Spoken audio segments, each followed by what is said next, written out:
Good afternoon. This is Elizabeth Woods, and I'm here with your spaceman. Now let's welcome Miss Krissy Twinkle.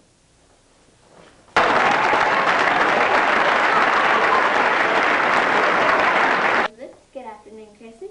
Today I'd like to tell you about how I used the algorithm, took pictures, and sent them to NASA's computer while I was in space. Wow, that sounds very interesting. Well, it all started on May 15, 2014. I was sitting in the SS Armstrong, buckled in and ready to go. The countdown was 5, 4, 3, 2, 1, blast off. The rocket shot straight into the atmosphere. We were going 17,500 miles per hour. Wow, that is really fast. Yes, that is one fast speed. I was on my way to Universe Katrina. Did you get there safely? Yes, I did. Then my mission had begun.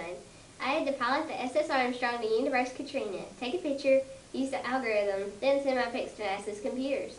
It was a very delicate and serious mission, but I have been training for 6 years to go on this mission. Wow. What is the algorithm? The algorithm is a math problem that NASA uses for tracking, mapping, pinpointing, and locating universes. But the algorithm can also be used in different ways. Like the public uses the algorithm for tracking endangered animals, like polar bears and whale sharks.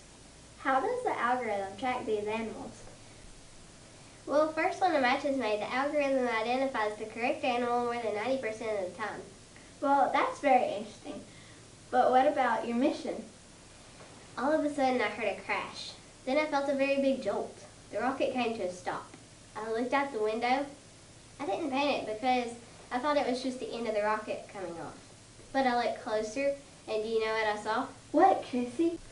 The satellite antenna had come off. I quickly grabbed the radio and tried to communicate with the station, but when I looked on the screen, I stood there in horror.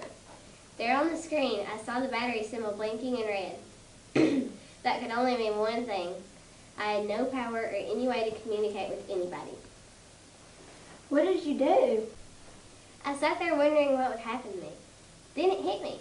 I just remembered that in the last part of training, my instructor had told me about an extra radio in the back of the rocket. I slipped on my spacesuit and then opened the hatch. I climbed out and floated to the back of the rocket. I opened the extra compartment and grabbed the radio. I signaled the station and told them the whole story on the full battery. They understood and got me home safely. Now the National Space Center has been thinking about how else we can use the algorithm. And we think we might help kids this time. Like when somebody's dog is lost, we can look for the lost pup and bring it home. Well, that wraps it up for today, folks.